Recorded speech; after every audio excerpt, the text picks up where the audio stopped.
Assalamualaikum warahmatullahi wabarakatuh teman-teman.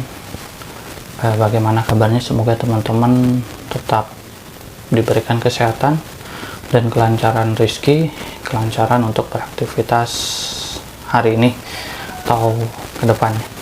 Oke, kali ini Kang Idad akan membahas sebenarnya soal masih berhubungan yang video kemarin tentang rempah-rempah Nusantara, ada kaitannya dengan juga Kekaisaran Ottoman, itu kekaisaran Islam yang ada di Turki, yang saat ini negara Turki berubah menjadi negara republik, diawali oleh presidennya itu Kemal Atatürk, itu sebagai katanya sebagai bapak bangsa Turki. Tak terlepas dari itunya, tapi kita fokus pada rempah-rempahnya ya. Jadi sebenarnya imperialis barat pertama itu juga ada sangkut pautnya dengan penaklukan Konstantinopel pada tahun 14 sekian ya, 14 berapa ya, 14 sekian lah. Jadi penaklukan Konstantinopel oleh Sultan Al-Fatih sesuai dengan sabda di hadis Rasulullah tentang pasukan terbaik dan pemimpin terbaik yang akan menaklukkan Konstantinopel. Hadis itu berawal juga dari saat membuat parit di kota Madinah. Kemudian Salman Al-Farisi dan para sahabat yang lain bertanya, lebih dulu mana yang ditaklukkan oleh Islam nantinya, Konstantinopel ataupun Roma, Italia? Dan Rasulullah menjawab Konstantinopel, dan pasukan dan pemimpinnya itu yang terbaik. Nah, singkat ceritanya, Sultan Al-Fatih berhasil menaklukkan Konstantinopel. Kemudian setelah ditaklukkan, kita tahu saat ini yang menjadi masjid itu Masjid Hagia Sophia, yang dulunya itu adalah gereja ortodoks, tapi sebenarnya karena ditaklukkan dan menjadi masjid itu sebagai tempat suci pula dan tetap dilindungi ya, sekarang difungsikan kembali sebagai masjid utama dan dirawat dengan baik oleh kaum muslimin di Turki. Ditaklukkan, nah ada satu pelabuhan tempat jual beli ataupun perdagangan rempah-rempah yang ditutup oleh Sultan Al-Fatih, yaitu Venesia dan Genoa kalau tidak salah. Jadi dua pelabuhan besar itu yang ditutup oleh Sultan Al-Fatih, sehingga orang-orang Eropa itu untuk mendapatkan rempah-rempah itu bingung. Mereka terus mencari sendiri, walaupun dijualnya di sana di Eropa lebih mahal, maka orang-orang Eropa, terutama negara-negara pelaut, itu mencari rempah-rempah langsung ke timur. Tak terlepas juga dari perjanjian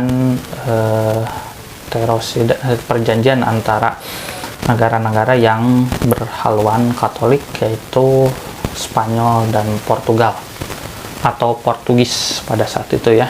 Perjanjian pembagian negara oleh Paus keberapa ya, mohon maaf lupa lagi, tapi pada singkatnya pembagian negara di dunia yang tidak beragama Katolik disebut sebagai negara biadab, dan negara itu harus beradabkan oleh orang-orang Eropa pada saat itu, sehingga sampailah orang Eropa ke Nusantara. Yang pertama itu Portugis di Selat Malaka, kemudian juga disusul dengan Belanda, kongsi dagangnya VOC. Nah, disitulah kemudian dari Spanyol itu ke Amerika Latin, juga ke benua Amerika. Kita tahu di benua Eropa juga bahasanya lebih banyak berbahasa Spanyol, karena itu imperialis kuno, imperialis dari barat, terutama negara-negara yang terbagi oleh perjanjian Katolik ya. Kita tidak fokus pada agamanya, tapi berfokus pada rempah-rempahnya.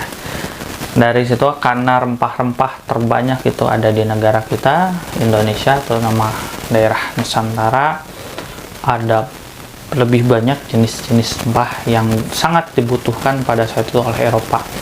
Bayangkan saja 1 gram rempah-rempah atau lada, terutama lada waktu itu pedas. Kalau di Sunda itu hampir seharga dengan 2 gram emas ya, 1:0, jadi sangat mahal, lebih mahal dari harga emas.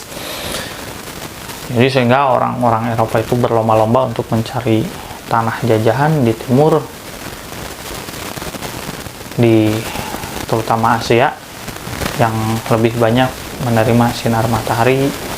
Terdapat juga di Asia ada satu negara, itu negara penjajah termasuknya ya, negara Jepang yang ingin membangun kekaisaran besar, jadi invasi ke negara-negara Asia sebagai katanya penyelamat Asia. Tapi padahal dibalik itu semua juga Jepang menjajah. Yang terlama meraup hasil rempah-rempah di negara kita adalah Belanda. Dan perlu teman-teman tahu, sekali lagi nih, Kang Ida tegaskan, perlu teman-teman tahu bahwa sampai saat ini Belanda tidak mengakui kemerdekaan Indonesia itu pada tanggal 17 Agustus. Tapi diakuinya itu di tanggal bulan Desember tahun 1949. Yaitu di saat disepakati perjanjian Renville kalau tidak salah. Kenapa tidak mengakui tanggal 17 Agustus, dan Duta Besar Belanda itu dilarang menghadiri upacara peringatan kemerdekaan RI pada tanggal 17 Agustus? Karena pada saat itu Belanda didompengi oleh sekutu datang ke Nusantara itu dalam bisa dikatakanlah sebagai penjahat perang, karena sudah mereka tapi tetap menjajah, dan banyak kejahatan-kejahatan perang yang dilanggar atau dilakukan oleh Belanda, didompengi oleh Inggris, di penyerangan Surabaya, terus pembantaian para pejuang, sehingga agar menutupi kesalahannya itu Belanda sampai masih tetap tidak mengakui bahwa tanggal 17 Agustus sebagai hari kemerdekaan kita.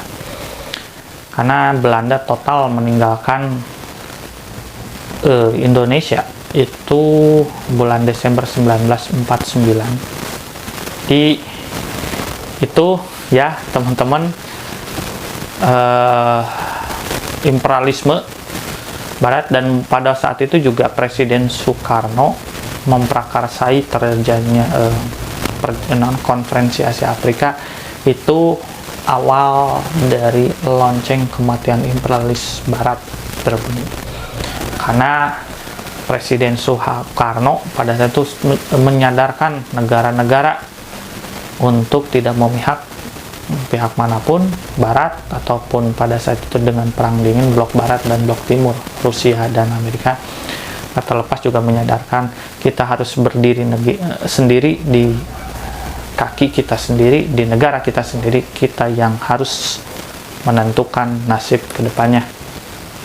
Nah, kembali lagi tadi, karena ada sebenarnya sumbang kasih juga tidak ada sedikit kesan dari Kekaisaran Ottoman di Turki. Kita tahu untuk menebus ke leluhurnya, pada saat itu ada Janissary, pasukan terbaik Turki yang dikirim di akhir-akhir masa dari Turki Utsmani, itu dikirimkan ke Nusantara untuk membantu perlawanan dari Pangeran Diponegoro. Bisa kalau teman-teman flashback kembali ke video-video Kang Ida di sebelum-sebelumnya, ada yang membahas tentang Pangeran Diponegoro, itu juga kita sedikit menyinggung tentang Janissary yang ikut melatih pasukan dari Pangeran Diponegoro, dan pangkat-pangkatnya pun persis dengan kepangkatan yang ada di Ottoman. Panglima tertingginya disebut Ali Bashah, Basyah, kemudian sampai ke tingkat terbawah prajuritnya.